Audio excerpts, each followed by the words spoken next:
Caio right here. Obviously, in your last performance, I think even you admitted that you weren't 100% going into that after the weight cut in August and then going into that fight. So, I guess physically, how are you feeling, and how's just life been in camp and everything preparing for this one? Yeah, right now I feel 100%. I feel myself again. I get to know myself a little bit more. I dig really deep, get this self-known even better, and I think that's where my power comes from. Because I know myself so much right now. And 100% motivated, happy, ready to rock and roll. It feels like a lot of the talk around this fight is your health and how you're feeling and your body and everything like that. Does this kind of trip you out that you're coming in and everyone's question is basically like, are you okay? Yeah, that's the first thing they ask, and then afterwards they ask, when are you moving up to 205? So it's interesting. I know you've said that you did some research into why you were feeling quite so bad and stuff like that. I don't know if you've actually gone public with this or if you even want to. What was the reason your body was sort of failing you in that last fight? Just on all levels, my blood work, everything was in the trash. Everything was bad. But mostly standing out, like severe anemia, very, very low red blood cell count. Just worked my body to shit, basically. When you get that news, is it like, oh, okay, now I know we can fix it? Or is there a moment where you're going, shit, can I get better? What is the reaction when you get that news? So mostly, at least I knew what was wrong with me at that point. I was very happy with that. Like I had something to work from. But it took a long time to find my body back, to get everything started, to get the right treatment and find everything out. That wasn't easy. So there were a couple weeks there, me still, like, I couldn't complete a training session. I couldn't walk up the stairs without being tired.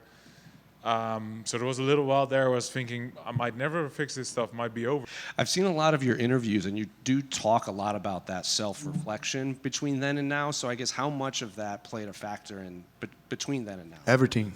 You play a factor on everything in my life. Being a fighter, being a human being, being a dad, being a husband, being a son. I just learned how to be more present in all these aspects of my life, And sometimes I feel the fighters just see themselves as fighters. And fighter is just one face of myself. I have a lot of other ones, and I get to know them a little bit more. I get to accept them a little bit more, and I feel better than ever.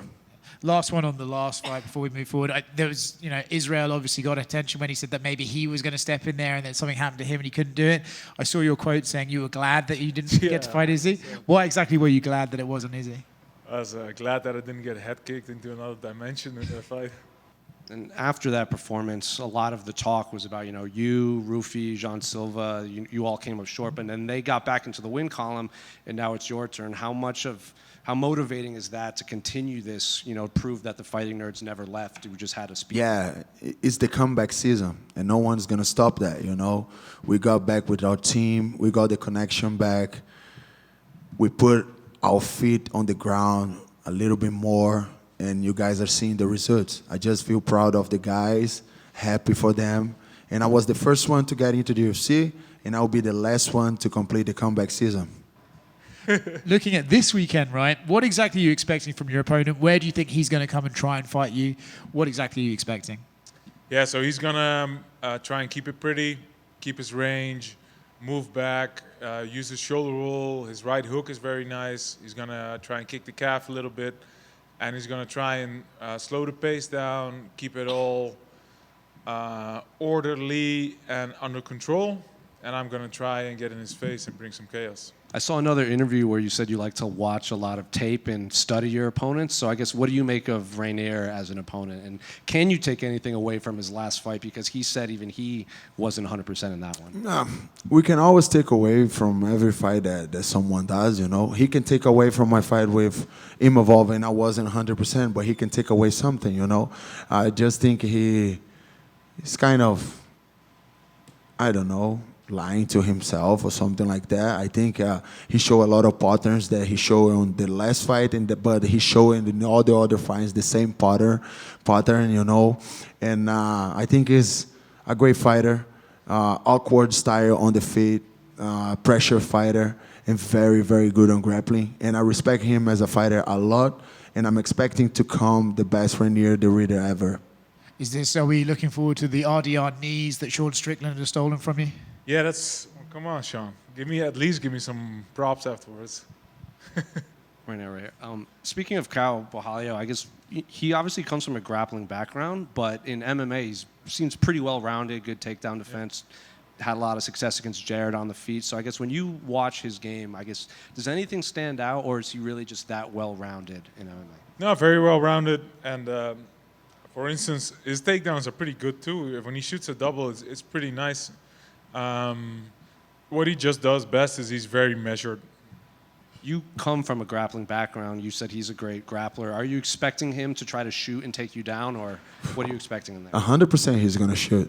If he doesn't shoot, I think he's out of his mind, because he knows which guys are striking already. With Imavov, one of the best strikers in the division. Look what I did to Cannonier. Look what I did to Paul Craig. So 100% he's going to try to take me down and choke me, and that's the only way that he can get a win on Saturday, And if you see the data,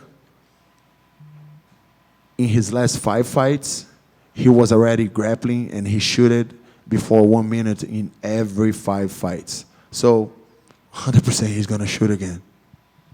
Are you a guy that likes to break down footage on your opponent? Because he seems very analytical as well. And I guess when you break down his last fight, can you take anything away from that? Because he also said he wasn't even remotely 100% in that fight. Nah, I like to study film a lot.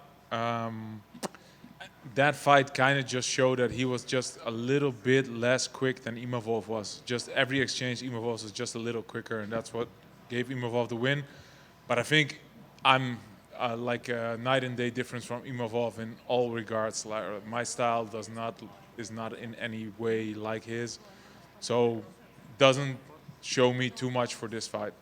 And just last one for me. What do you make of the middleweight division right now? Because both of you and Reinier lost your last fights, and your opponents, they don't even have fights booked. Hamzat doesn't have a fight booked.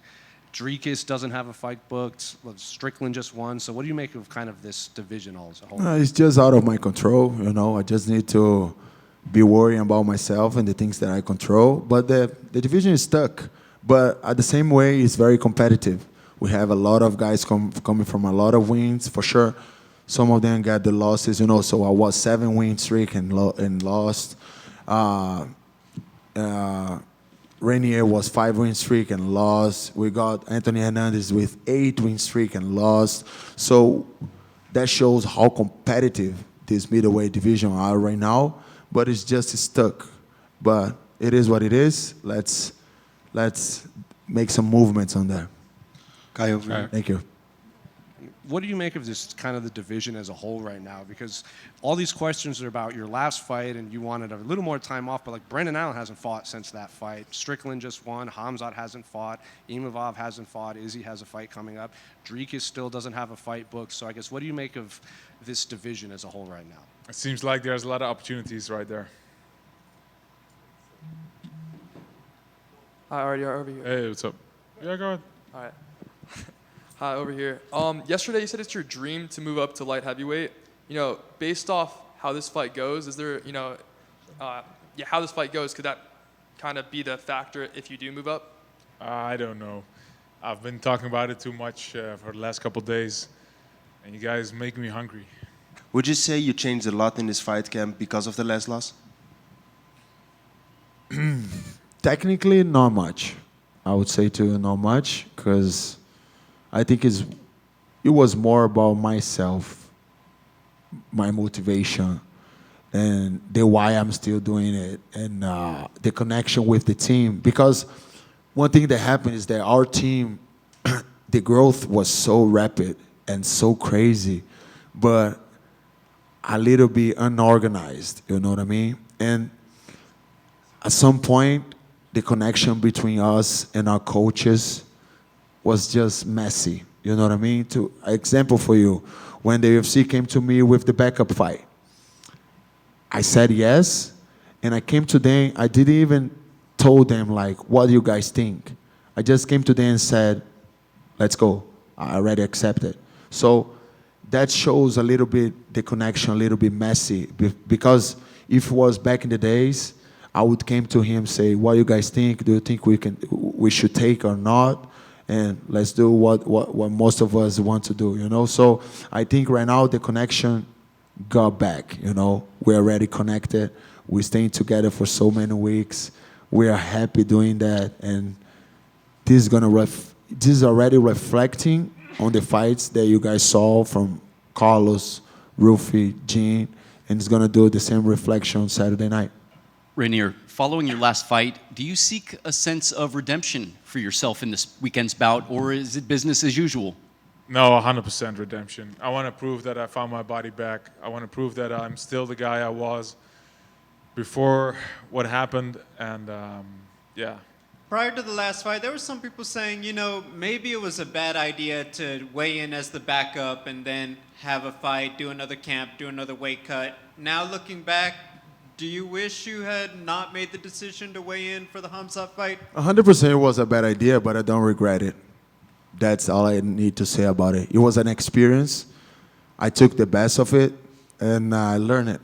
So why is better in life than learning? Keep learning, right? You know?